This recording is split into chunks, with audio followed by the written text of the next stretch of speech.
Science, science, science, science, art, art, art, art, science, science.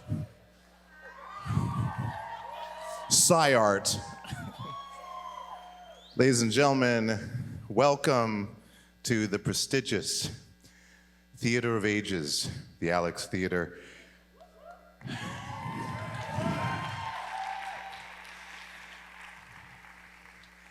Alex Theater, first created in 1656, before the conquistadors arrived, still has that pre-conquistadorian feel.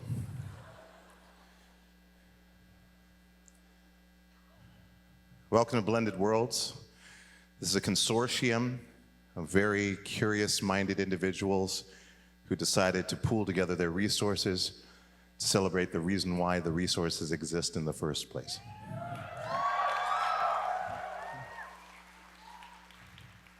So Blended Worlds, what's that about? I like my worlds blended. Well, as you all know, science is really cool and really fun. Most of the time, if it's done well, it's really extra great for outcomes. We won't speak of the other ways, but in general, pretty great.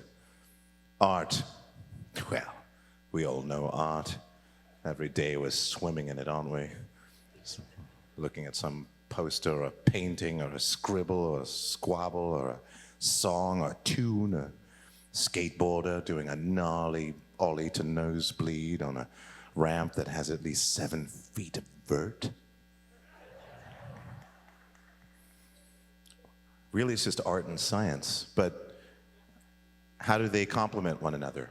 Is there an intersection? Well, of course there has to be an intersection. We're all human beings and they're all human endeavors. But they are more closely related than we imagine. Because you see, the mind is all there is. The extension of science through irrefutable experimentation and consensus to art. Drawing from the abyss to bring to light through shadow and grayness to the colors of possibility in the prosperity of now. Yeah, yeah. So welcome. It's an honor to be hosting this event. Super stoked when I was asked. Anything to do with if there's a rover involved, if there are core samples taking anywhere, measurements, wind speeds, methane composition, density, experiments in what is consciousness itself, I'm down for it. And, JPL is just a big consciousness factory. I happen to do art as well. I'm more known as a scientist, but I think you'll be surprised. A little bit later, I'll show you a little bit of what I've been working on art-wise. I've always been a fan of science. I think science is absolutely incredible. It inspires me as an artist, and it's always great to learn from the scientists that art inspires them and gives them ideas and opens their mind to different ways of solving problems. So that's kind of what tonight is about, and I'm really stoked about it. Are you guys stoked? Say hell yeah! Say hell yeah! Say all right. All right. Ladies and gentlemen, it is a pleasure to bring our first guest to the stage. Please welcome Adam. He's got some interesting aeronautical endeavors to show you tonight. We choose to go to the moon in this decade and do the other things, not because they are easy, but because they are hard. Because that goal will serve to organize and measure the best of our energies and skills. Because that challenge is one that we're willing to accept, one we are unwilling to postpone, and one we intend to win, and the others too. 63 years ago, whatever it was, John F. Kennedy made that speech and sort of started little bit of the space race. And actually buried in the specific words, he said, is a guide to where I work and what I'm going to be talking about. And where I work is a little place just up the road from here. The Jet Propulsion Laboratory was founded in the 50s versus a rocket factory for the US Army and then transitioned to a NASA facility. And in the food fight for the lunar exploration of the Apollo era, our director at the time, William Pickering said, you know what, we'll do the other things. And so when John F. Kennedy is saying, we chose to go to the moon and do the other things, part of the other things he's talking about are us. We were playing mop-up, but there's a lot to be mopped up. It ends up being that the other things are our solar system, our understanding of our place in this fantastic universe, and there was a lot to explore. There was a lot of science to be had, and that would begin 60 years of a lot of work. Now, at JPL, we explore, we do science, we do the science with robots.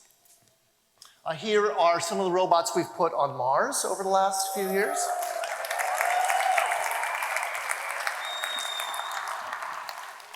Getting bigger every time, more difficult to move. And most recently, with Perseverance, who's Curiosity's younger twin, we're taking samples for return to Earth.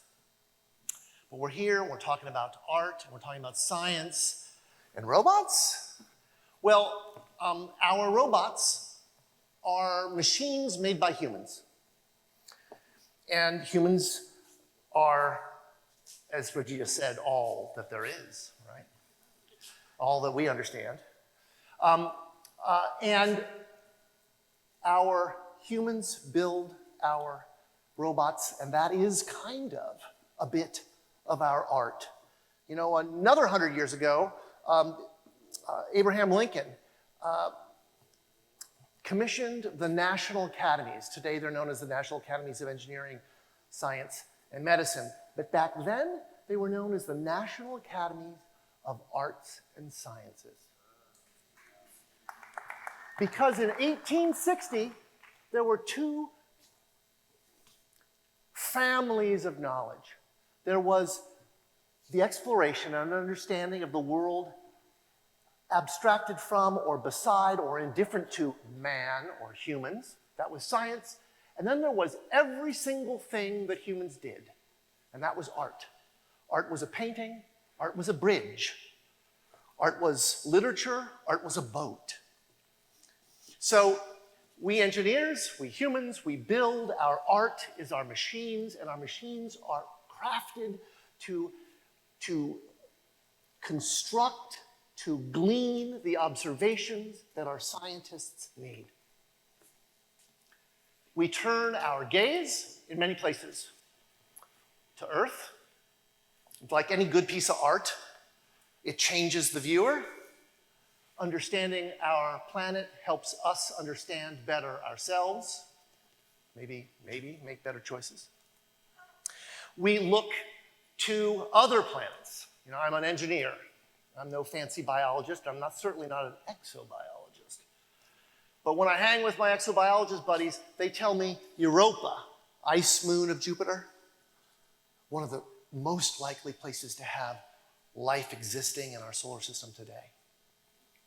Morgan will be up here in a little bit to talk about Europa. And we explore Mars. I've been stuck on Mars for a while. I was the chief engineer of this thing, which is called the Perseverance rover. We put her on, thank you. We put her down on the surface of Mars on the 18th of February of 2021.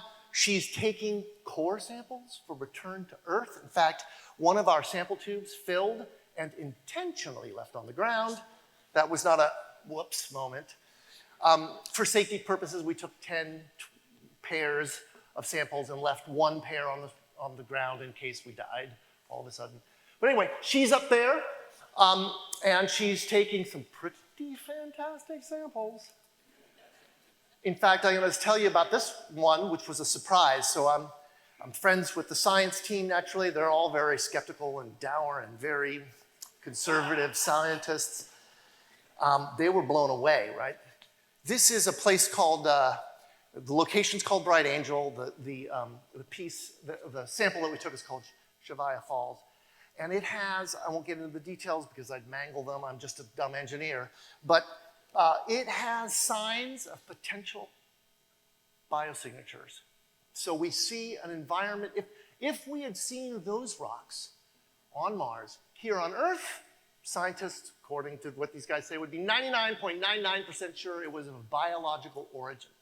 So we're having our heads blown by what we're finding on the surface of Mars.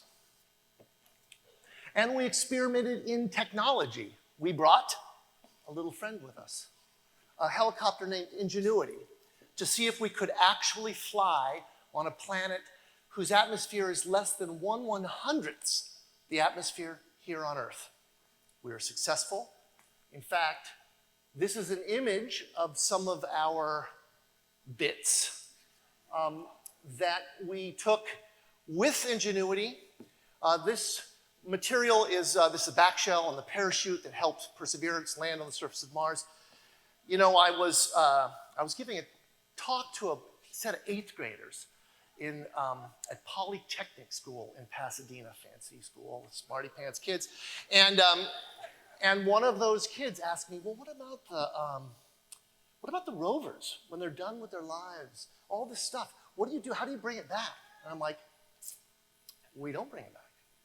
And the kid's bit of a smart ass said, isn't that littering? He wasn't the only smart ass in the room. I responded, no, it's an art installation. And I thought about it, and it kind of is. You know, when we do this kind of stuff, we are sort of being performance artists. We are dabbling in the art of the possible. What can we put our minds to and perhaps be successful at? It is a thrill and an honor, certainly, to be part of it, to exercise our art, although the focus may be narrowed to only those science objectives, it's still a great thrill. So we've got, this is Ingenuity on the surface of Mars, and this is Terry, Ingenuity's terrestrial twin, and we're going to give her a run.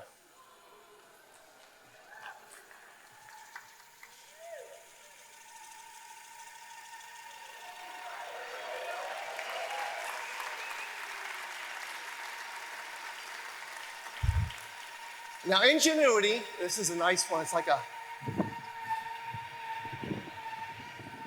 Ingenuity helped our mission a lot. She was designed for 3 flights. She would have had full success at 5 flights, and Ingenuity did 72 flights. We kept pushing her harder and harder until we found the edge. She got confused over a ripple dune field and crashed. She broke a rotor, but she's still actually alive and talks to Perseverance from time to time. So, we're here to blend worlds, bring art, science, engineering together. I'm Adam Stelzner. I hope you enjoy the evening. This has been Matt and Paulina. Thank you.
abundance of life on our planet. And it's all thanks to one molecule, water, H2O. But how did it get here? Well, let's think about how you make water. Well, you need 2 hydrogen atoms and 1 oxygen. Now, hydrogen is pretty easy to make. All you need is a colossal explosion, like the Big Bang. In that soup of quarks and gluons, you can make hydrogen, which is pretty much just a proton and an electron, pretty easily. Oxygen, though, is a bit harder to make. For that, you need the furnace of the fusion nucleus of a star. And once you make it, to distribute it, you need a supernova. That means that not only are you made out of star stuff, but anything that has water in it is also made out of star stuff. Now let's pause for a moment. I'd like you all to take a deep breath with me. Every time that you breathe in air, yes, but you also breathe in water. And you actually breathe in, with one breath, more molecules of water than there are grains of sand on the entire planet Earth. More than there are stars in our Milky Way galaxy. Some of that water that you're breathing in is ancient, older than the sun. Some of it is brand new. In fact, you're making water right now through a process called cellular respiration. Some of that water came to Earth when it was young in the form of comets. And in fact, we're still getting some of that interplanetary water today. Anytime you see a meteor streak through the sky, it's depositing some water for us too. But that water, why is it so interesting for life? Why is it so important? Well, first thing, water's wet. That actually matters, right? Water is a medium through which molecules can interact and react. It allows us to pull nutrients in and get rid of waste. Water, because it's polar, it can stabilize large molecules, things like DNA, which other solvents might leave behind. And water has interesting thermal properties too.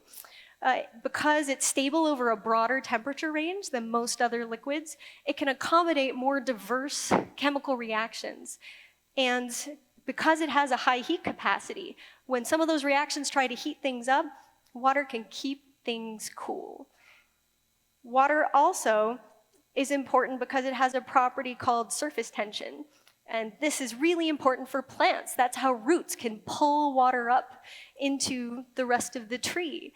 The same way that you might suck a beverage through a straw. That's called capillary action. And so that's all just when water is wet. But water has an even more peculiar property. This is something that's actually really unusual for molecules. When it freezes, hydrogen bonds push water molecules away from each other. And they form these beautiful hexagonal shapes that you might recognize in snowflakes. This causes the solid form of water, ice, to be less dense than its liquid counterpart. And so, of course, ice floats. And on Earth, this is great, right? We have icebergs floating in our oceans that are slightly going away, but they're still there. We see glaciers be able to move on a thin layer of water. That's how they etch those beautiful structures into our landscapes. But this is something that's really important. Because ice floats, this has actually revolutionized our search for astrobiology, for looking for life on other worlds. Because we've discovered these places, we call them ocean worlds, where you can have entire global oceans of water protected from the harsh environment of space by this floating layer of ice. So moons of Jupiter, Saturn, even Pluto may have a liquid water layer, all because ice floats. Now this is so important. This has revolutionized where we might search for life, not just here in our own cosmic backyard, but exoplanets as well. Instead of just looking in that habitable zone where Earth is, where water can be stable on the surface, now we know there are many places where conditions suitable for life might be. And so by studying these oceans here on Earth as well as on other worlds, we can learn more about the limits of life, where we might look for it, and finally be able to test this hypothesis of if you have the key ingredients for life, liquid water, chemistry, and energy. If you have those three ingredients and you mix them together, does life form? Is life part of the natural evolution of a system? We can finally start to test that question here in our own cosmic backyard. And by here, I mean sometimes on Earth we'll do field tests, but we also want to send things other places. And speaking of that, in less than a week, the Europa Clipper mission is launching from Florida's Kennedy Space Center, and it will be exploring one of these alien oceans. Europa, underneath its floating crust of ice, has an ocean that's twice as large as all of Earth's oceans combined. And I'm so excited. I can't wait to see what we find. And carrying with us on this incredible mission will be a piece of our humanity. Etched into her armor, Clipper is carrying with her this plate.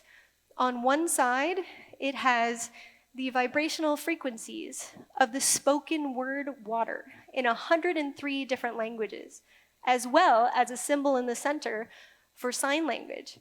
Do you all want to learn the ASL sign for water?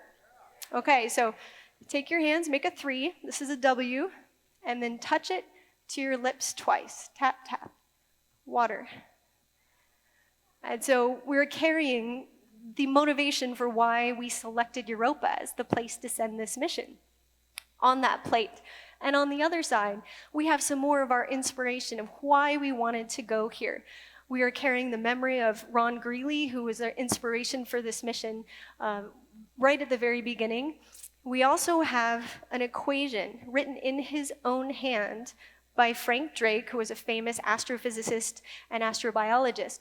This equation helps us predict or estimate the likelihood that we are alone in the universe. It's a way to guess what the probability is that we might find life somewhere else. And then a poem in her own hand by our poet laureate, Ada Limon, in praise of mystery, written in her own flowing hand. This is a way of conveying our humanity and our connection of the water that we share from Earth to these alien oceans and the stars. So let's take one more deep breath. Reflect on this amazing opportunity to try to answer this question of if we're really alone. And let's listen to Ada read these words, her tribute to the Europa Clipper mission. In praise of mystery, a poem for Europa. Arching under the night sky, inky with black expansiveness, we point to the planets we know. We pin quick wishes on stars. From Earth, we read the sky as if it is an unerring book of the universe, expert and evident. Still, there are mysteries below our sky. The whale song, the songbird singing its call in the bough of a wind-shaken tree. We are creatures of constant awe, curious at beauty, at leaf and blossom, at grief and pleasure, sun and shadow. And it is not darkness that unites us, not the cold distance of space, but the offering of water. Each drop of rain, each rivulet, each pulse, each vein. Oh, second moon, we too are made of water, of vast and beckoning seas. We too are made of wonders, of great and ordinary loves, of small invisible worlds, of a need to call out through the dark.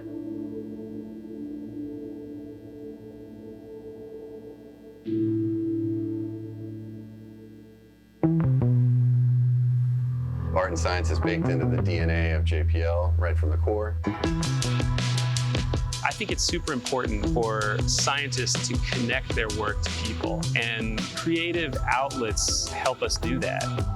I'm firmly convinced that art is a teacher, it's not an object. We purposely try and be bold, pushing the boundaries of what's possible.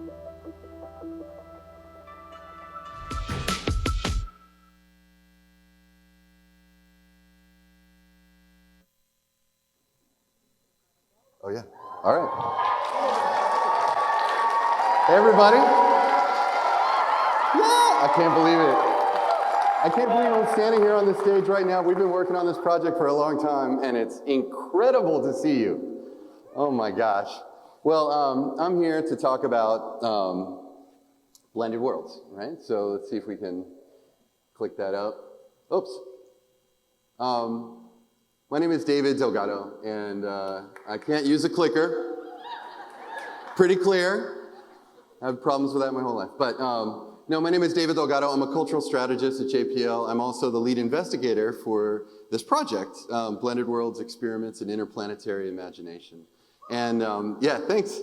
It's been a huge project. It's been a huge co-creation by so many different people. And it's just been an incredible amount of fun. But I just wanted to give you, tell you about a couple things to give you context about what this all is and why you're here and how it makes sense and how it all came to be. And so I want to do that by really kind of talking about two places. And the first place is this place. And this place is the Brand Library and Art Center. And if any of you have not been there yet, I go immediately. Well, one is because this is where the exhibit is, right? And it's a wonderful space. It's beautiful. But the other reason why to go is it's an absolutely magical place to go and hang out. You can go walk in the hills. You can just walk on the grounds. But it's really a lot of fun. And it's where we have the exhibit. And I say we because this project has been this just massive co-creation. And it wouldn't be possible without really the help and collaboration of a number of people in this room, but specifically the Getty's PST Art and Culture Collide initiative, which has been a huge reason why we're doing this. And then, yeah, thanks. Thank you, PST. For all of you out there, I can't see you, you're in the darkness, but yeah, but the other huge collaborator on this project is the city of Glendale. Like, there's absolutely no way we'd be able to do this without the city of Glendale. In multiple parts of the city of Glendale, you know, we have the Glendale Library Arts and Culture, the Library Arts and Culture Trust. We've got the Brand Library and Arts Center, the Arts and Culture Commission. So you can tell that Glendale is just heavily involved in this project, and the collaboration's been wonderful. And so I just want to start out by saying a deep thank you. Thank you so much. So that's place number one. Place number two is a little bit different, because it's not a physical place. It's a place of the blended worlds. And what we're talking about when we say blended worlds is kind of illustrated by this cool animation that some friends of ours made for us. But if you look, you can imagine these two unique and different shapes, these different worlds merging with each other for the first time. And what happens when they start to interact with each other is this third and unique thing emerges out of it. And that is where we want to be. That is what we're trying to get into. And I think it's kind of easy to think that what we're talking about in this idea of blended worlds is, you know, two things come together, is that it's art and science. Sort of, but not really. I mean, we're using art and science to try to get into that place. So we're using art and science as a vehicle to enter this blended world. And the types of things that we're thinking about sort of interacting and merging with each other, what we're interested in is people, sort of humanity, and the rest of the natural world, all of aspects of nature. And when we talk about nature, it's not only nature here on Earth, right? We're thinking plants and whales and all of the biodiversity of what we have, but also sort of the greater sort of NASA version of nature, which is like all of our universe. And that includes both the things that we've discovered and the things we have not yet discovered, the unknown. And so when we think about how we can start to engage with all of those different things, it brings up a whole series of questions. How do we get into that blended world? And what happens when we're inside? It's a place where your perspective is very important and it may change. It's a place where you have to leave sort of the comfort of certainty behind. And it's a place where you have to be open enough to listen and interact with something that you may not fully understand. And why we think that's important is because we want to reconnect people in deeper and more meaningful ways to the nature that's all around us, right? All of these natural things. And you heard that in the poem from Ada Limon, and you can start to see it everywhere when we start to actually get emotionally engaged and emotionally connected to the types of things that we interact with. But it's not only the emotional part, it's really the process of how we interact. And the way that we've thought about it is we're trying to create tools that allow us to interact in new ways with nature. And we're calling them tools of empathy and tools of connectedness. And our experiment is, what will happen if we create these tools? Will it allow us to form deeper relationships with the natural world? And if we are able to do that, what will happen to us? There's this old saying by somebody long ago, Marshall McLuhan. He said, we shape our tools, and thereafter, our tools shape us. And that can go either way, right? So that's either wonderful or not great. But what we're asking is like, well, what happens if we create new tools of empathy, new tools of connectedness?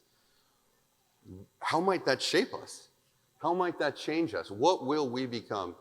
How will the future look for us if we can invest more fully in our imagination related to these things of engaging with the natural world, with empathy, and with the ability to shift perspectives? Now, I don't know. I have no idea. And that's why we're calling these things experiments. We're hoping that what happens is that we can start to ask better questions, that we can start to engage in deeper ways, form different types of relationships with the natural world. JPL is going to launching, and JPL and NASA are launching to Europa next week. Hopefully, we'll discover things there. The whole point of the mission is really to try to figure out, are there habitats that could support life? Could there be life in another world? What if we find microbes? Are there ways to try to interact with them that we can sort of listen in ways that we don't fully understand right now? I don't know. But we want to try. And we want to try by having a broader imagination about these things. And so why we're calling these experiments in imagination is because we want to expand our imagination around all of this stuff. And so if you go to the Brand Library and Art Center up on the hill, you'll see a few of our experiments. And one of the experiments is right here. And I'm just going to go through a few. This experiment is what happens if you can merge the atmospheres of both Mars and Earth? What happens if you can feel the wind of Mars here? And that's exactly what we did. This is a project by David Bowen. And we took the wind data that's been collected from the Martian surface by the Perseverance rover and are channeling it through these little devices that David made. And it is allowing those blades of grass to move by the data of the Martian wind. And so when we ask like, what will it do to people? Well, it may do different things to different people. We're wondering like, what happens when a scientist who is really involved in Mars atmospheres looks at this? Will these move even? Did it stop? I'm not sure how to make this thing go. But these things do move, actually. And it was funny because, wait, will it go? There we go. We were showing some people around the other day, And I was talking, and they were moving very slowly, right? So the Martian wind was kind of a very gradual thing. And then all of a sudden, all of the blades of grass went whoo, whoo, whoo, whoo, whoo, and spinning in circles. And I realized, I'm like, you know what? I think we just saw a dust devil fly by the rover. That's the only explanation. If there's other people who work on this mission, you can please correct me. But that's the only thing I could think of. So these are experiments. How will they change us? Here's another experiment. What will happen if we can start to watch the sunsets on other worlds that are 40 light years away? What do they look like? How would they change? Are they like ours here? Are they different colors? Why are they different colors? What will happen if we start to create tools that allow us to listen to the Earth in ways we never thought were possible? This is a project by a couple of people that I hope are here. Liz De La Torre and Rafi Wanatarian. This is called Earth Speaks, and it's the very beginning of us trying to create a tool to listen to Earth speak to us. Are we able to listen? They figured out a way to turn Earth science data directly into poetry, and it's fascinating. You should go there and read some of these poems. They're weird as all get out, and it's amazing. And you wonder, like, am I, it almost reminds me of like the very first time that people tried to start understanding whales. And here's the thing, is like when we talk about people being reshaped by creating tools of connectedness with something that you may not fully understand, or you think that is impossible to interact with and communicate with, we know it'll work. And the reason why we know is because of this person right here. And this is Moon Ribas, who is just an incredible inspiration to us. She's a Barcelonan, an artist from Barcelona. And what she did was something revolutionary and incredible, is that she decided that she was going to create a new sense for her body. And that sense was going to be the sense of earthquakes. And so the way that she did it was she took these little microchips, and this is going to sound a little weird, but just wait. So she took these little microchips and she embedded them into her arms and her legs. And then she connected herself to the World Earthquake Network.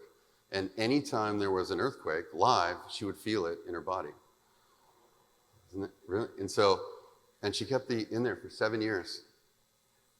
So what she did as an artist is she would stand up in front of people and she would just wait. She's a dancer also.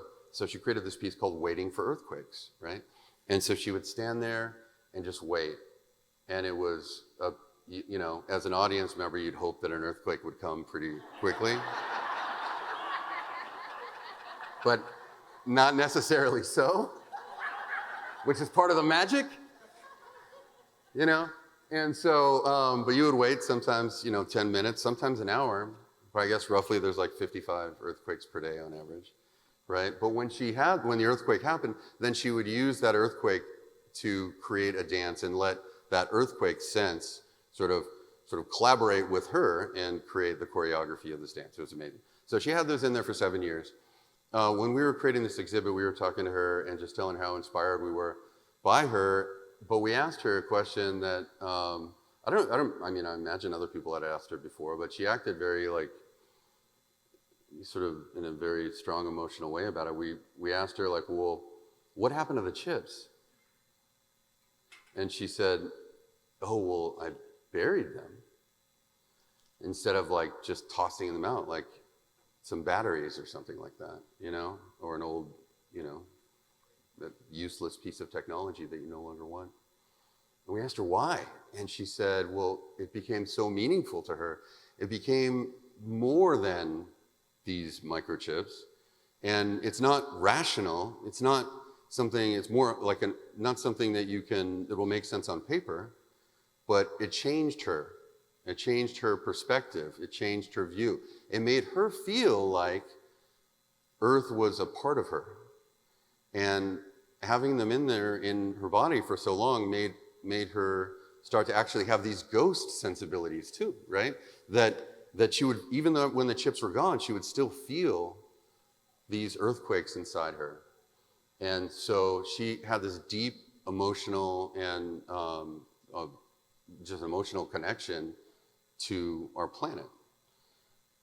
And so when we heard that, we said, oh God, I think we're on the right track. Because what if we can do that with other things? Like what would happen if we could start to develop tools of connectedness and tools of empathy? And how might those things shape us? What type of future could we have if we started different types of relationships with the natural world? Could we ask better questions? Could we be better stewards? Will it change the trajectory of our future? Well, we hope so. And that's what we're trying to do. And really, this is only one project. Really, what we're trying to do is get everybody to do it. We want everybody to go out there and start experimenting in the same way. We want everybody to visit our show, but look at all of the ideas we're providing and go out there into the world and do the same thing. You know, it's kind of funny, in this project, we were sort of clinging to ideas in different ways. And one of the other ideas that we loved is there was this, you know, it's a famous designer and thinker a long time ago, Buckminster Fuller, you know, like Bucky Domes and all of that. But he said something really interesting one day, like I wasn't there, but I just read it. But that if you look at a caterpillar, there's nothing like visually about a caterpillar that tells you it's going to become a butterfly, right? But it does. And that's inspiring to us because we can change, we can grow, and it's through the blended worlds that we think we can do that. So thank you very much for coming. And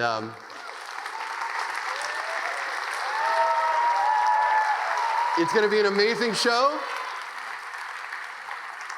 I'm going to leave you with Moon Ribas and a little bit more of a discussion of her practice.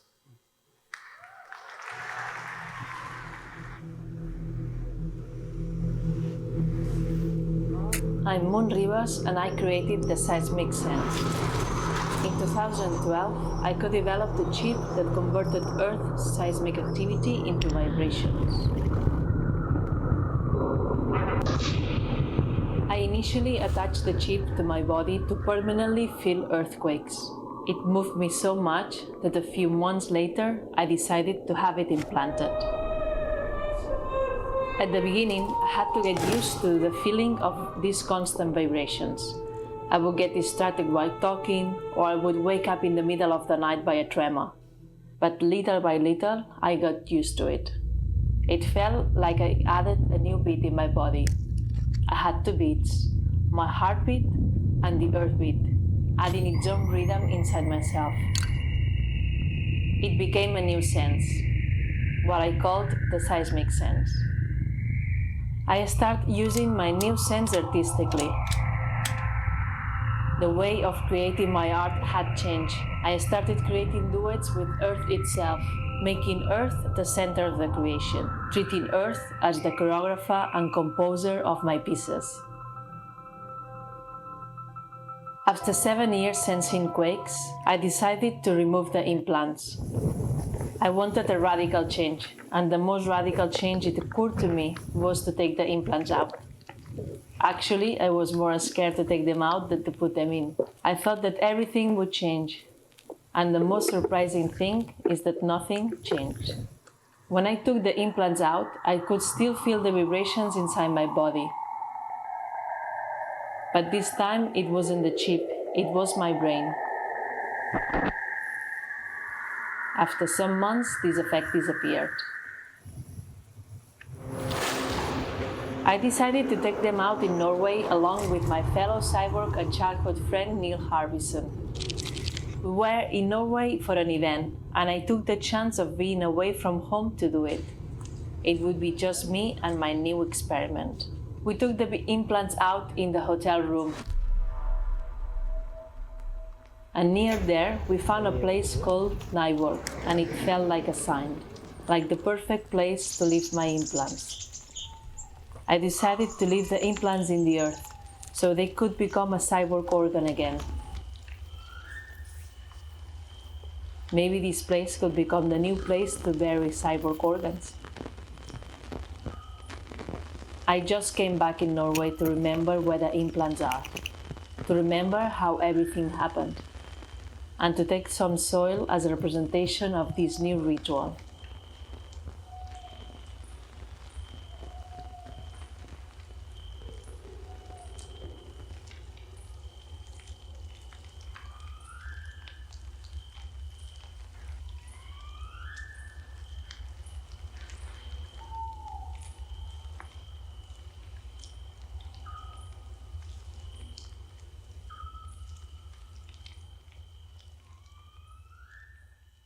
Hello, I'm Moon. Hope you're enjoying the event.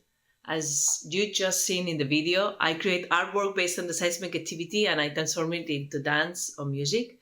But I'm very happy to present that for this occasion, I created a seismic score where I include the moon and Mars. Along with some scientists and musicians, we transform the moonquakes, the Marsquakes, and the earthquakes into music score, making a space the composer of the piece, and the musicians, they will be just the interpreters. Another important thing I want to share with you is that actually I'm very pregnant. I'm less than 2 weeks to give birth, as you can see the belly here. And for this reason, I was unable to fly to California. But instead of me, very good friend of mine will come to represent. His name is Neil Harbison. He's also a cyborg artist and a music composer.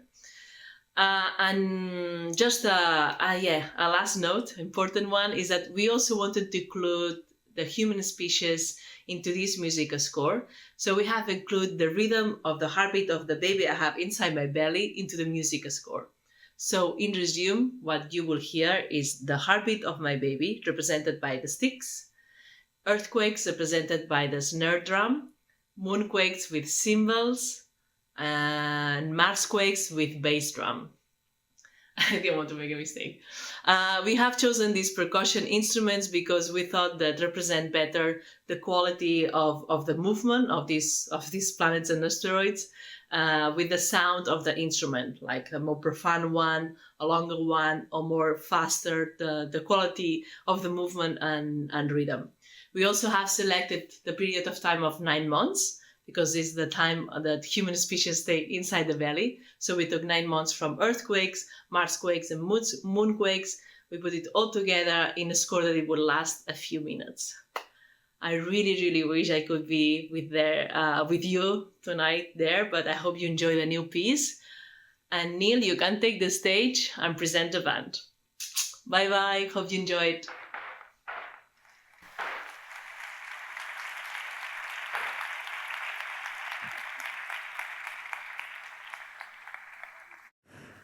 Hi. Yeah, so Moon was too pregnant, super pregnant. So she couldn't fly. She's a full moon right now. So I came instead because I'm not pregnant, so I could fly. So yeah, we are part of a bigger movement. It's called Cyborg Art. It's an art movement where we basically want to create new senses, new organs, and merge with technology. Our aim is to reveal reality. Right now in this room, there's many things that humans cannot sense, but technology can sense. So we think that by merging with technology, this can allow us to rediscover our planet and sense more than we could.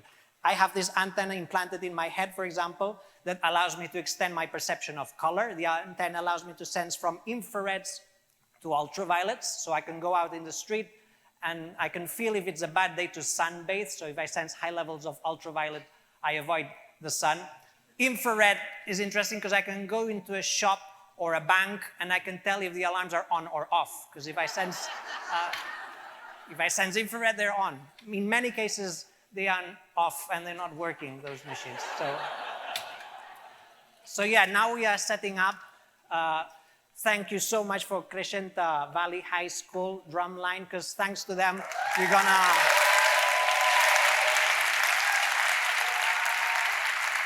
And thanks to Fernando. Fernando Diaz has been rehearsing with them.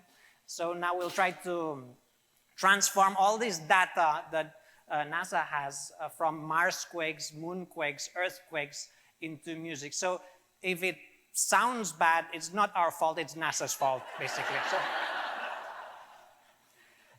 okay, are we ready? Okay. First of all, can we hear Marsquakes? Whenever we hear this sound, it will be Marsquakes. So this is Mars. Mars has quite long earthquakes. They last longer than earthquakes.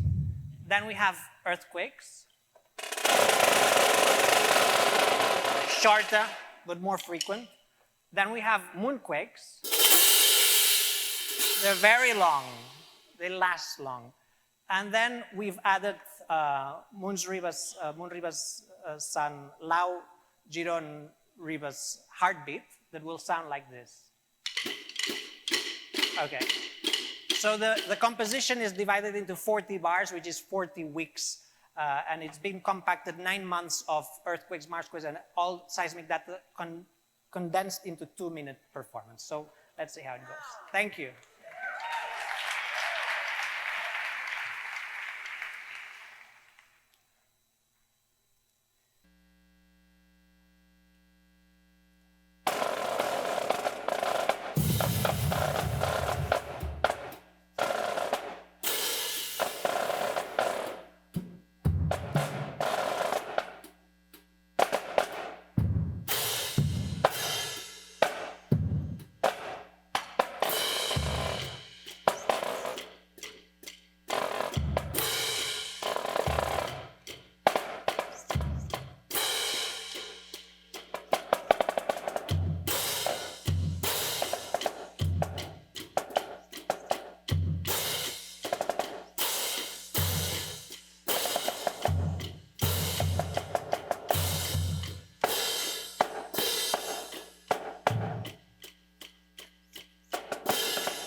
Please welcome to the stage Stephen Perkins of Jane's Addiction and Porno for Pyros and Pyro for Pornos.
10, 9, 8, 7, 6, 5, 4, 3, 2, 1, 0. Negative 1. Negative 2.4. Negative 4.7. Negative 6.9, bruh. Negative 9.1. Negative 9.9999. Negative 10.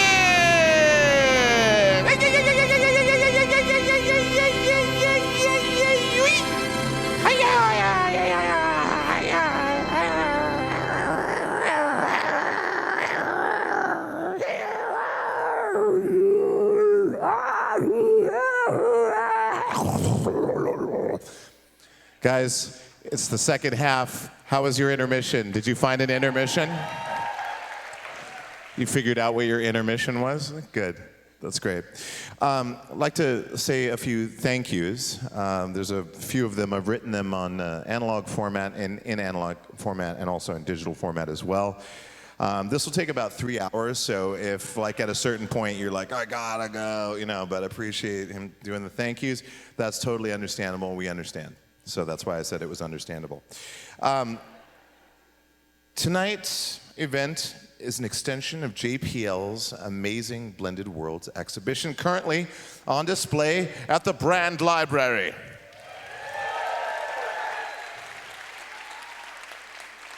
I think it sounds better when I do. Blended Worlds is one of 60 Southern California exhibition spaces exploring art and science as part of the Getty's PST initiative. Getty's PST only happens once every 5 years. So be sure to check out as many of the shows and exhibits as you can before they're gone, all right? Take advantage of what they're providing for you as a free service for the community in order to enrich and activate creativity and interest in science and arts. Big thanks to Getty PST.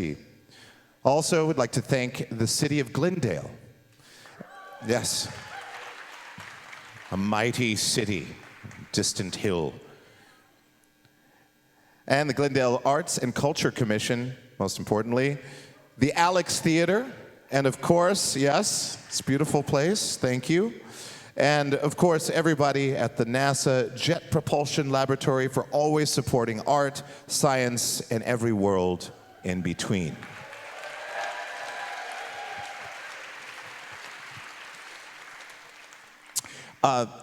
So, with that said, I'd like to start things out with a clip from oh, no, I almost said it. I didn't do it, though. Bionic artist, Victoria Modesta. Check this clip out.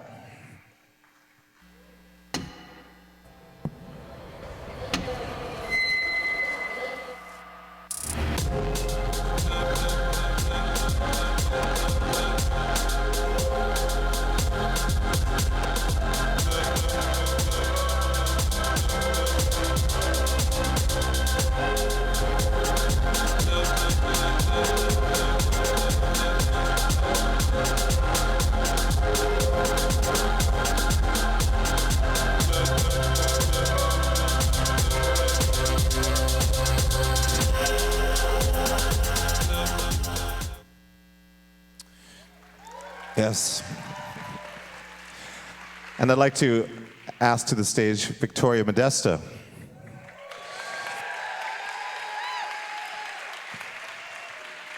Recently undergoing some modifications. We'd also like to invite two other wonderful people. These are not just people, but they are beings. And that's not, well, I mean, he is a person, for sure. I'd like to bring out Moo. Yeah. There we go. Give it up for Moo and Kaylin. And Kaylin's. Yes, there's Kaylin. All right. So we have science engineering and art all in one space. Usually it's a dangerous thing to do, these types of things, but we're willing to take the risks here. Why don't we start off? Oh, I believe there's another Clippy thing. Yes, there we go.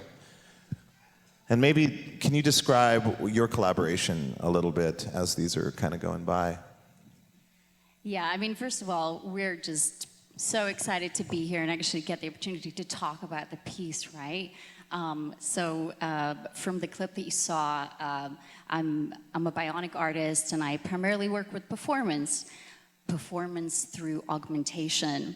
And, you know, for me, it has been exploring how do I modify my body, to function, but to tell a story that is different from what people expect. In my case, it has been linked to abilities, which, you know, people have pretty strong opinions about what ability means in the world. So, you know, I've dedicated my time to that. And for this specific project, beyond all of the sort of exploration, I was so delighted to be asked to collaborate with amazing NASA JPL scientists, Mu and Kayland, who works in robotics.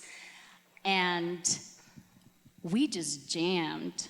We jammed from this amazing, authentic place of, you know, what is it that drives all of us to, like, go through these hard experiences and sort of, you know, try to figure things out that are really hard because we feel deep in our heart that we need to get some kind of answers, right? We need answers. We need to push the needle forward in the world of our understanding. And that's what we did. This project here, Vitalis Ecstasis, is our, you know, our baby that we birthed.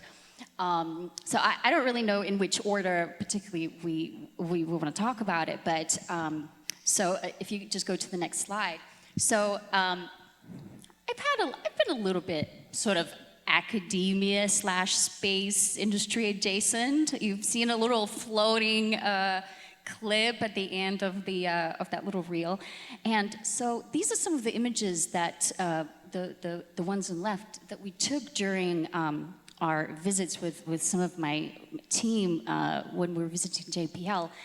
And we were told that we could literally look through all of the artifacts, right? Look through all of these incredible robots and experiments and try to get inspiration for this artwork. And so when it came to that, you know, during our conversations, the Starshade design completely just captivated me. Because, and so Kayland over here, so you know some of the rovers and things that you've seen, they're all robots. This is Kayland over here, head of robotics at JPL. It's no big deal. Yeah, so, you know, we needed to kind of get the sense of how do we represent this engineering, right? So this Starshade on the left is actually a prototype that was just standing. That was one of the early prototypes for the large Starshade that went into space, that opens up and protects all of their equipment from all of the UV rays and sort of creates this, you know, really stunning. And what we decided to do was to use that as part of a piece and actually remake that in a way that was somehow friendly for the gallery. And I don't know, Kayland, I don't know if you want to talk a little bit about that. Oh, definitely. So this was a little bit insane.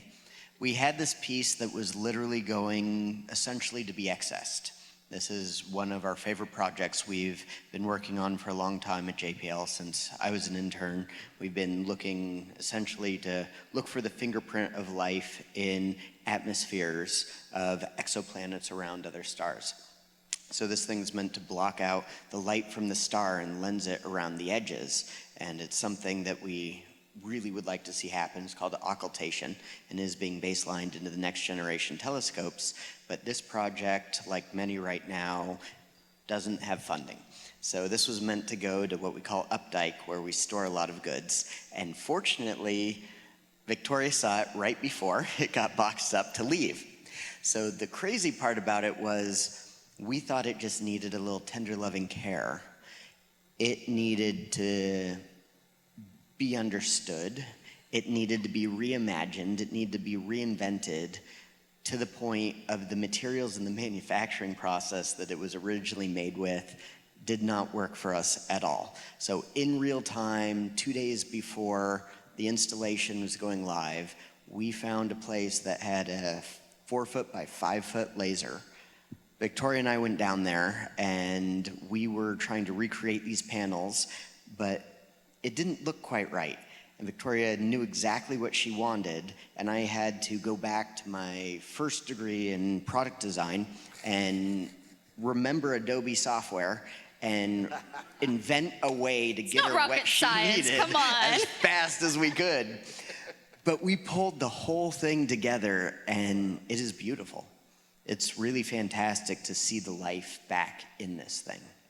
So the story of the Starshade as well. So you see me with this, kind of quite exposed prosthetic at the moment. So 12 weeks ago, I was going through a really wild surgery where the leg is implanted straight into my bone. So it's called osseointegration.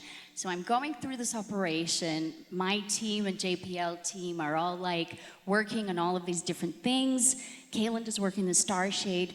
And during like day 3 when I'm going through blood transfusion because, things were getting a bit ropey, I'm like, you know what? This Starshade, in the way that it protects sort of life form, I'm like, I think in our piece, it's going to be like a life support machine. It's going to be like a lung. So in the actual exhibition, it opens and closes gently, which brings me to our next point, which is life, right? And biological life and life force and our search for life. And this is where Moo comes in. So when I first arrived there, some of our early conversations were, the fact that to find life in another world, we need to not bring a single speck of life with us on the equipment that goes there. Now, that blew my mind, right? When you think about space exploration, you think about rockets, you think about, we're gonna go and conquer. And this was the kind of nurturing energy that I just didn't expect to find in a NASA project, right? In a JPL project. So this is where this figure of a mother comes in, right? This really gentle, nurturing kind of energy, and we just ran with that. Now, if you want to go in a wormhole, we went into a wormhole, right? It's incredible to bounce back and forth with you, to talk about planetary protection. So that's my job, is to protect, and my team members, but to protect the place that we're exploring, to make sure we don't send life to that place if we're trying to search for life native to that environment. And it's just so amazing talking to you about what we do and to see through your eyes, to connect it to the human experience and to really bring it to life is incredible. Well, that's another thing, right? So both of these elements, when we talk about it, it's like, it's separate, right? It's outside of us. It's not part of us, right? It's not part of the human being. It's technology, it's metal, it's, these microbes, who cares about the microbes over there, right? What is it? And what happens throughout these conversations is that, it is not separate from us. It is part of us. The type of microbes and microbiomes and all these complicated, how David was talking about, could we learn ways of talking to microbial life, right? Communicating somehow. I'm like, we are, 90%? Is it 90% There are more microbes in and on our body than human cells. So we are more microbe than we are human. That's what, I heard a rumor about that. No, Yeah. Well, I mean, actually, that it reminds me, because when I heard that figure in my head, I was like, oh, we are a being of beings. You know, we are made of other beings, but we have this concept of like, I am me, and it's like, yeah, you are you, but you are also we. You are you times however that number can be expressed. Yeah, and I love how our conversation turned from we are a cesspool of microbes, us humans that build a spacecraft, to we are a vessel in space. And just that lens is so extraordinary. It's kind of time travel, right? It's this travel between different dimensions, and so this invisible, incredible microbial world, you know, the quantum world, the space world, right? It's only far when you take a certain perspective, and as soon as you shift your perspective, everything becomes really close, and it's kind of like right next to each other. So what we did, what we went on to, I was so inspired by the Europa Clipper mission. You know, sorry, just go back for a second. So what we did is we went on to, I spent plenty of hours on Midjourney just looking through AI designs, but what we went to do is to print a 3D printed belly that was the surface of Europa, and went on to design, you know, this metaphor that the belly necessarily represents the water moon, right? That could potentially harvest life. And this is where you start to sort of fall through these, you just start to time travel really, right? Through these different dimensions of, you know, is it just us human form right here and everything else is over there, or are we part of everything, right? So if you go to the next slide, this is kind of like where my sort of expertise stepped in, right? And this is looking at alternative body architecture. This is looking at how much of your biology needs to remain within you for you to still feel like that's who you are, right? And so 17 years ago, I had an elective amputation because I had a lot of issues from birth. And during that time, like, I knew that by replacing it with something that was created from the imagination of me and other human beings, that it was going to make me even more Victoria, right? It was going to bring something out. So when we got into the sculpture making, you know, we started off with a lot of AI designs of just trying to, like, back in the day, I would need to have a huge team of designers designing this visual, right? But here, I could be sitting in my bedroom designing what is the future human, future body, future materials could look like, right? So very different time. We went into 3D printing. We have a dolphin's tail that was adapted for the vertebra inside of the leg. And this is the original image of when we first found the star shape. You can see the state that it was in. Looks good. You know, looks real. You know. And I believe that we have a little clip from the actual exhibition next. If we could just play that. Yeah, next.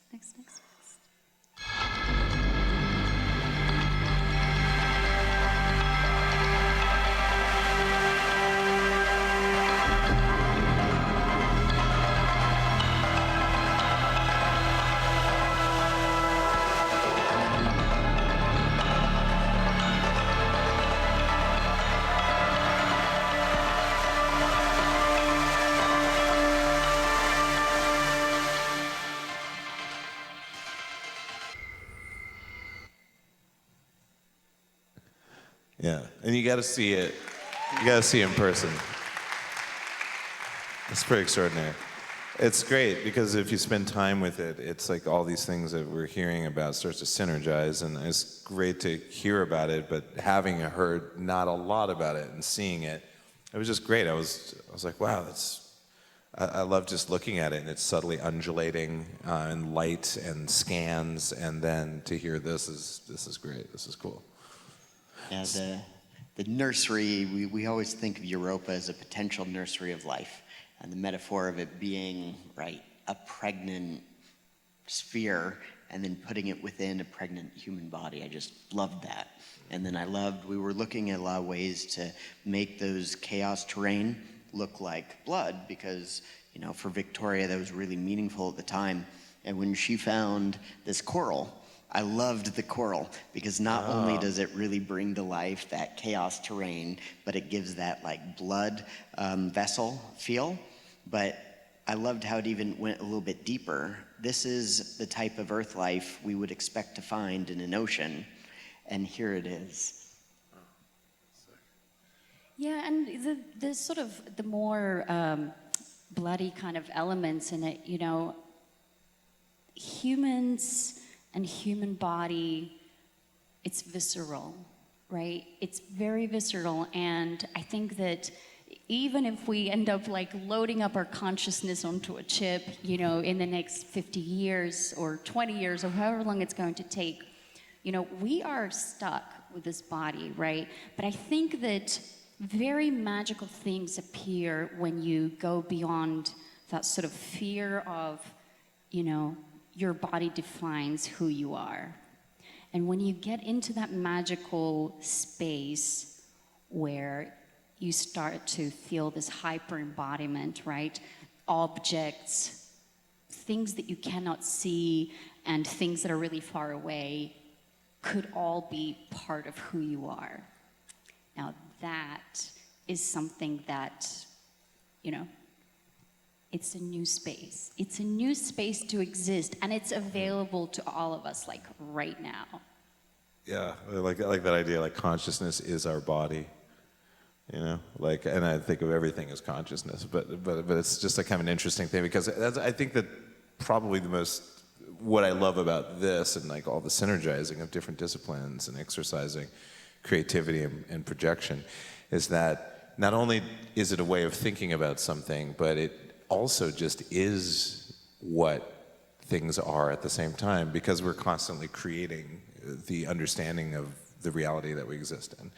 And all times. And yeah, something like this is just, actually the whole thing is great, but go there, check it out, check this out. There's so many things to see there, but this definitely inspired me. When I got there, I was tearing up a lot because it's just, you're thinking about engineers and scientists and artists coming together and sharing the same space in the understanding of what they're doing, how they arrive at their various outputs are defined by their training, but the moment where we're conversing and we're thinking about and imagining, that's such an exciting place that I hope that everyone gets to feel that as much as they can in their lives. And how did it feel for you to be thrust into something like this, or had you done other things like this before? Yeah, I loved it, especially, you know, dealing with someone so creative, but tying back to even my own origin story, where the only reason why I'm in the sciences and in the space industry is because I was watching Carl Sagan's The Cosmos. And here's this guy that doesn't look like me, doesn't sound like me, but he was able to draw science, communication, and art in a way that tied to my human emotion.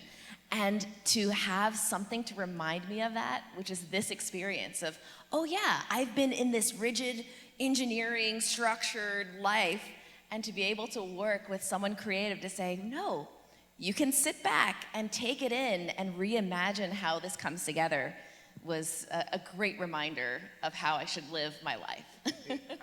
Well, we're communicating, right? Damn. We're all communicating here.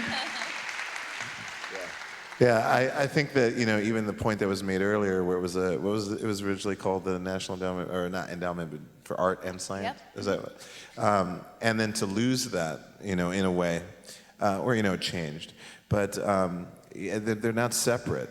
I don't think they should ever be viewed as separate. I think art and science are intrinsically, it's like a DNA strand. You know, it's like it's seeing that double helix, completely mirrored of each other and of each other, and yeah, and I just see that so clearly, and I think like we need to kind of move. That's why I'm really excited about this whole thing in general, is because I want people to marry those things. You know, it's like it's been too long where you're like, that's science, or that's art. You know, it's like it's all science, it's all art. Everything is science and art. Yep. I'm going to go one step further. Yes, please. Right? Think about what is really natural, right? People think about things that we create, technology, right? Things that are not biological, they're not natural. Are they really not natural when they come from the depth of our imagination, right? When you start to think about the internet wasn't real until the pandemic. It's certainly real life now, you know? So I think this idea of what is natural, what is real, is one of the most important things that's just staring all of us in the face. Yeah. The compartmentalization of that is tough. It's tough being a human that is conscious and aware, and also to be aware that we are connected to everything, because we're always so like, we're humans, man. We got cars, or whatever the attitude is, But when you zoom away, and if you were an organism that had the capability of finding this planet and to observe this planet, everything on this planet, including the nuclear waste and all the gross stuff that we're doing irresponsibly, are all part of the ecosystem. It is natural. It's like you can't lose the materials that everything is made from. We're just reconfiguring molecules and either having an impact that is positive or negative, or the gradient in between because of the results of our choices. But I do like to sometimes give myself a break when all the chaos and all that, I'm like, no, now the seals are having a hard time. Oh no, and now another thing is gone. And I zoom out and I'm like, well, if we were just observing this as an organism, it would just be functioning as an organism. We're just an organism. And it's fine in that way. The experience of being an organism on the planet and having whatever that means to you, that's another thing. But zooming out just for a break, I don't know where I'm going with this. Guys, it's terrible. I get overly interested in everything, and so are all of us. But I guess we've got the light. I guess if there's any parting message here on stage, what would it be from your experience in this project, aside from please go see it at the Brand? I have a quick one that became very apparent to me. I'm used to building avatars to take humanity through our solar system to explore it, right? And this is something I really love, right? I want to go, but I can't. We'll send an avatar and we can all enjoy that together. But this reacquainted me with my younger self's desire to go, and the realization that we're reaching a point where we can actually not just have avatars where everyone can go along, but we can enable people to realize their dreams. We don't need the limitations that kept me from being able to be a shuttle pilot, keep other people from thinking they can achieve what they want to achieve. We can overcome that now, and we're realizing how, and we're becoming accepting of it. And this really was brought home by this. Space is for everyone. Stay curious. Yeah. Stay cool. Stay in school. Science. Art. Thank you, guys. Thank you so much. Thank you, Reggie. All right. Amazing.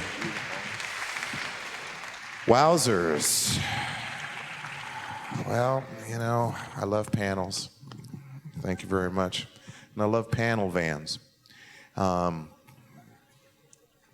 love airbrush. No, guys, this is a point in the show where I'm just going to do a little bit of something just to kind of to reflect on some of the stuff that we've been hearing about. So I'm going to use a phase 3 Quantex inverter, and hopefully that will impart some of the limited lyons that are in the gluosphere, and we'll see where that takes us. I'm going to put this little thing here on my belt. I want you to watch closely so that you know that I'm not lying. Okay, this is totally on my belt now. It's not a lie. There we go. You guys can see that? Good. All right. I'm going to take this cable. I'm going to find where the receiver pack is on my belt. And I'm going to just do that. Like I was just like muscle memory. That just got that right in there. I'm going to turn on the pack, I'm going to turn the gain up to about 70% so I have a little bit of headroom once I'm in ears. Going to put these ears in here now. And no, they're not like, hey, Pluto. It's not that kind of ears. People, it's so funny how many people really love my Mickey Mouse impersonation. I'll do a little bit here, but like, hey, Pluto, what are you doing?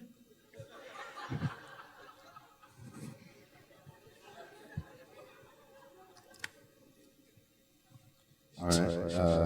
Can you hear us? Oh, yeah, I can hear that. Great. Can you hear me? Great. I can't hear the pack, but I'm about to. Here we go. All right, here we go. Ladies and gentlemen, science is not something to be trifled with. I mean, you should enjoy it as much as you can, but sometimes science gets a little bit away from you in a wacky way where you feel like you can't understand what's going on around you. Well, guess what? It is possible to understand. We just need more explainers in the world, you know what I'm saying? Because everything is pretty simple, but we just need to explain. And so because of that, I've gotten into the practice of creating compression algorithms within musical structures, which should give you a sense of some of the things that you've seen this evening, and perhaps give you a new inspiration in an inspired, inspirational way of inspiring the inspring of love and life that's, you know, that you get it. But we're going to do our best to do our worst in a world where nothing makes sense as it should.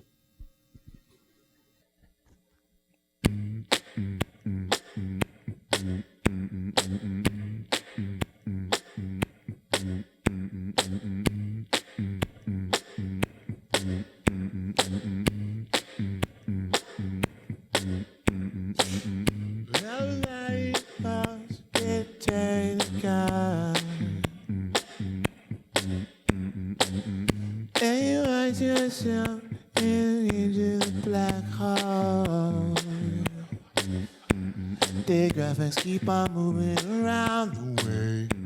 The gravitational waves are intense. Follow me around, yeah, you'll see. Don't touch the event horizon. Don't touch the event horizon of a black hole. Unless you wanna get crushed into bits and quarks and quantum data. Everybody you know really loves to have fun. You know it's true when you're in the sun reflected off the moon at night. Everybody knows fun is super cool. Okay, so that's that one. We're gonna... Thank you. I have to do as much of this compression stuff as possible. All right. And so this will be about the second speaker.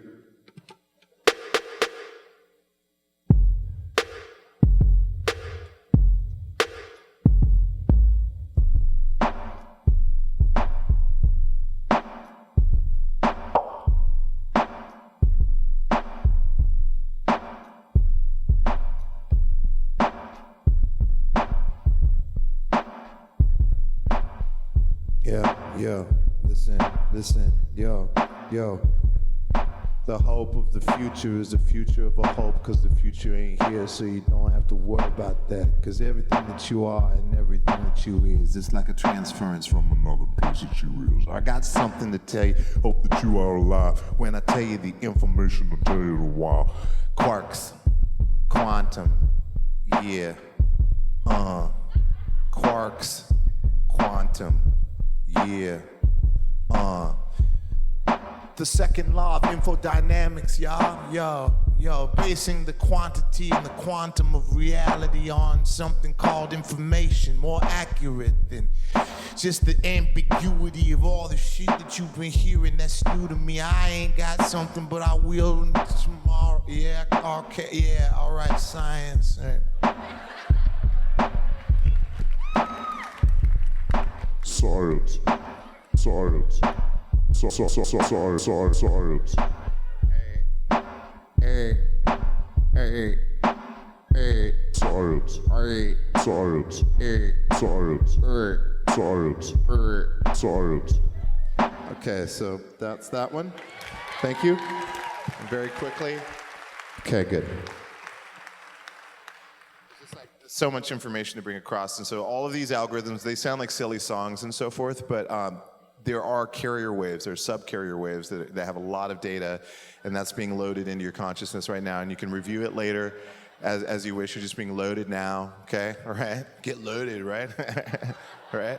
Get loaded, yeah, all right, okay.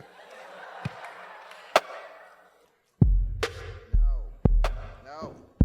Yeah, there we go.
Computers are cool and I love and I use them as much as I can.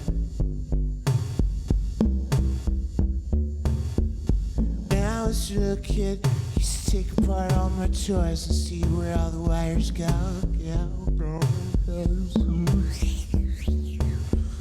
When I was a little kid, I used to look at stuff and I used to lick batteries to feel the current on my tongue.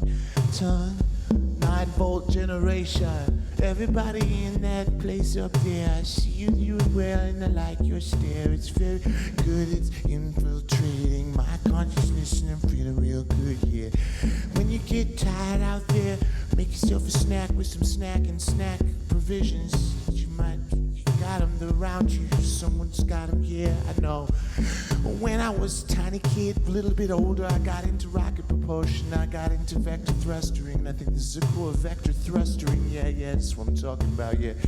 When you get taller, you'll get a little taller after you've been taller before. When you get taller, you'll get a little taller, that's science, that's how I score. When you think about things, you never even know till you buy yourself a ring. What kind of ring? Telemetry, that's what I'm about. I know, seen you going just about. You know, all you still got the inside of it. All this thing you got to dance tonight. No honey, this time I got to do it, I got by the way. All this thing you got to dance tonight.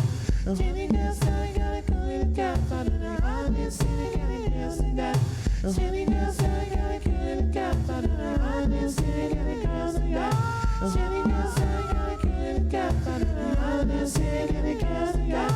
No honey, this time I got to do it, I got by the way. All this thing you got to dance tonight. No honey, this time I got to do it, I got by the way. All this thing you got to dance tonight. No honey, this time I got to do it, I know that you've been checking on the stuff that you've been gonna show the one they gonna show the gonna try to do this they gonna on you, yeah, oh yeah, girl, a girl, guy, bing, girl, guy, girl, yo. I used to try to make s'mores at a campground, but I was too lazy, so I just ate all the ingredients separately.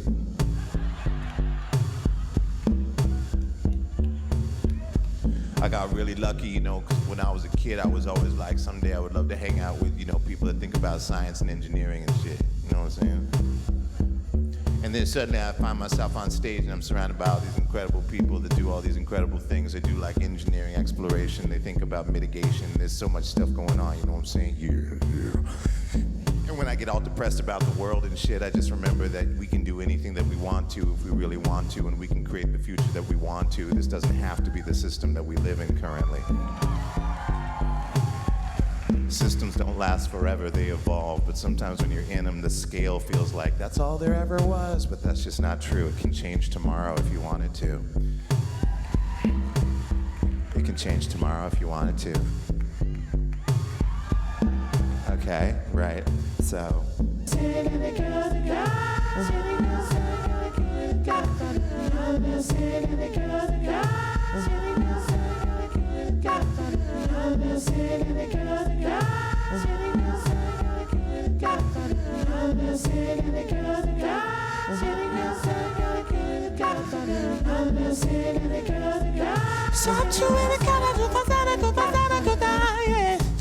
I'm gonna make a better place for you and me. Gonna make a place by improving me. I'm gonna prove myself wrong over and over again by talking about things with people so I can understand how they really are. Instead of just guessing in my car while I'm getting to work when I'm getting really burnt out, baby. I know that's just the thing that I gotta live through. You gotta bring home the bacon. Oh yeah, gotta bring home the bacon. Yeah. But I'm telling you now, you shouldn't be working as hard as you are because you need more time and free station in your vacation. You need your brain to come up with quantification. You need solutions that are coming out of the ether. Yeah, you need that time, that downtime, so you can imagine and dream yourself. Yeah, ain't nothing wrong with working hard. Gotta work hard, but take that work hard into your vacation. Yeah, get your vacation brain on. Yeah, just remember when you get stuck, you got your mind to take you somewhere else, baby. Come up with things that you think's gonna be good for you and your neighbors. Hey, I am your neighbor. Yeah, you know what I'm saying? I got lots of references, but that ain't gonna save me in the end because I'm telling you, just coming together with my brothers and sisters. Oh yeah, my brothers and sisters. And I'm talking about even the assholes are your brothers and sisters. So just remember, when you run into an asshole is still your brother, your sister, your cousin. Okay, I'm just telling you that. So that you just don't, you don't need any of that shit. You know what I'm saying? They still might be an asshole. You don't have to hang out with them. Just recognize that they are a fellow human being. Perhaps they have a chance of changing things. You know, a lot of people have changed their minds. They've become better people over time. You know what I'm saying? Anyways, I'm just thankful to be here amongst all you people. You're amazing, and generally I can't imagine myself here before. Now I'm here. So JPL and NASA, they're really cool, man. You know what I'm saying? So stay with, yourselves and have a curious time in life because this is how we like to do what we do. Thank you so much, guys. That's my portion. Now, I've got to look at my sock here. I've got sock instructions. Okay, yeah, me perform. Oh, if you guys like the sitcom Friends, it can be real exciting. Please welcome to the stage Joey.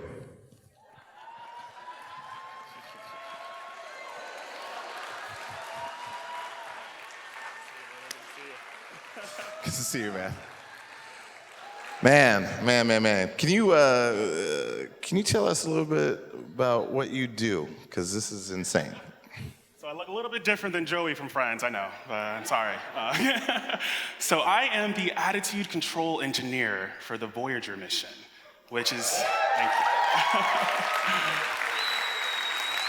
If you don't know about the Voyager mission, it's the oldest and farthest currently operating mission NASA has. It's about 15.3 billion miles away, and the first spacecraft to leave the solar system. So we're very excited to operate it. Yeah. That's so sick. I'm a huge fan of if you like the original Star Trek movie, Voyager. But that's so incredible. And it was strange is before we met on our Zoom call, I had read somewhere that Voyager 1 had fired its thrusters. I think it'd been a long time, and I mentioned it casually, and you're like, "Oh yeah, I wrote the sequence for that." I did, yes. Can you tell us about that? That's crazy. So, how long had it been? So Voyager has propellant tanks that are lined with bladders that hold our propellant, hydrazine. And we use this hydrazine to fire our thrusters. Now, normally, these bladders don't cause an issue, But in Voyager's case, Voyager's been flying for 47 years, 1 month, right? Longer than I've been alive, right? So it began to leach silica deposits that coated the edge of a millimeter-thick propellant inlet tube that could actually plug our thrusters. So we started calling this the heart attack problem, because it's akin to plaque, right, in capillaries, the same deal. So we wanted to basically do open heart surgery on a spacecraft 15 billion miles away. So how do you do that? Luckily, Voyager has a pair of redundant thrusters that we could use. We actually swapped away from them for another reason, but in this case, they were much better than the heart attack thrusters we were on. So easy. Make a program, swap the thrusters, they're golden, right? It's easy, right? But in Voyager's case, no such thing as easy. First thing, the spacecraft's very cold, right? You're that far away from the sun, thermally, you get very cold very fast. And we weren't sure if the new thrusters, if their propellant lines were frozen or not. Secondly, we have very little power. We've been going for 47 years. Think of a used car, you can't use air conditioning, you gotta hit it a couple times to get it started. Like, that's flying Voyager in spacecraft, right? So we weren't sure if this was gonna work. And our propulsion engineer gave us a month before the heart attack was gonna happen. So we had to move fast. And luckily, I'm happy to say, we swapped the thrusters, and the new thrusters are working like a charm, and Voyager 1 is flying for another day. So we're really happy. That's so sick. And how long does it take to get responses to and from the craft? Yeah, so at the speed of light, 186,000 miles per second, or 670 million miles per hour, it takes about 46 hours for us to go there and come back. So we send a command, we're like, all right, you guys want dinner? Because it's gonna take us forever to literally. That's incredible, that's incredible. And you do more than just issue programs to ancient spacecraft, is that correct? Absolutely. So, in the spirit of blended worlds, I am a fan of musicals. So much and so that I joined a musical that Caltech is producing November 1st through the 3rd. It's actually, the cast is comprised of Caltech students, undergrad and graduate, staff. We have JPL scientists and engineers like myself. And so we actually have done a little selection for you. We have some of the cast here. We're gonna perform a little bit of the new musical, Earth Data the Musical. You were the first audience to see this performance, so please give us. So on the page, actually, it says October 1st through the 3rd, and that was in the past. So it's November 1st through the 3rd at Caltech. You are all invited. Please bring your friends. It's gonna be beautiful, and it's all about how we love science. So without further ado, Science Lights the Way by the Earth Data Musical. Woo! Anywhere you're journeying on this planet, there's so much to see and find. Just open your eyes to what's around you. And you see, you also open your mind. And we can all learn from what we observe if we reason and examine with care. There's a method we can use in seeking answers to reveal the secrets of this world we share. Let's do it. Science lights the way forward through discovery. Science lights the way, offers us the power to see onward through the dark. Each breakthrough is a spark, and science lights the way. There's no limit to what science shows us, researching air or sea or land.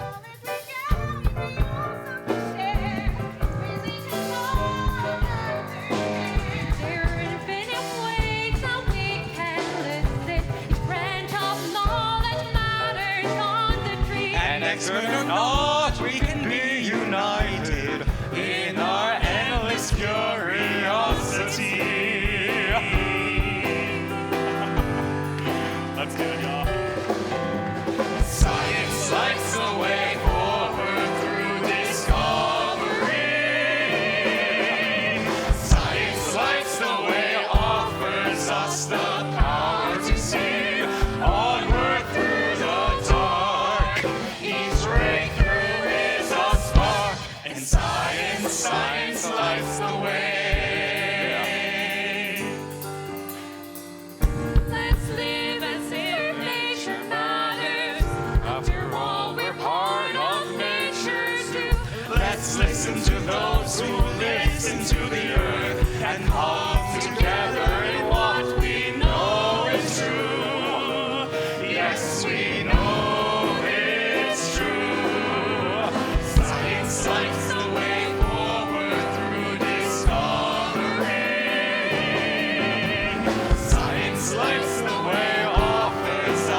also have the drum line that's gonna come and help us with this too. So 1, 2, 5, 6, 7, 8. Science lights the way.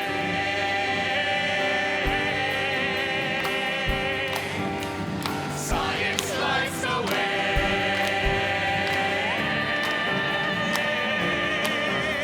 Science lights the way.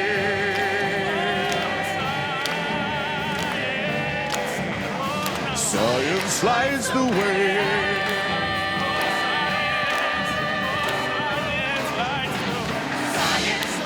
Hey, where you guys going?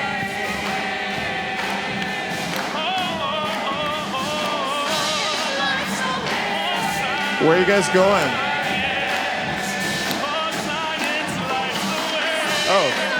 Oh, you're going too? Oh my God, okay. I guess everybody's going outside.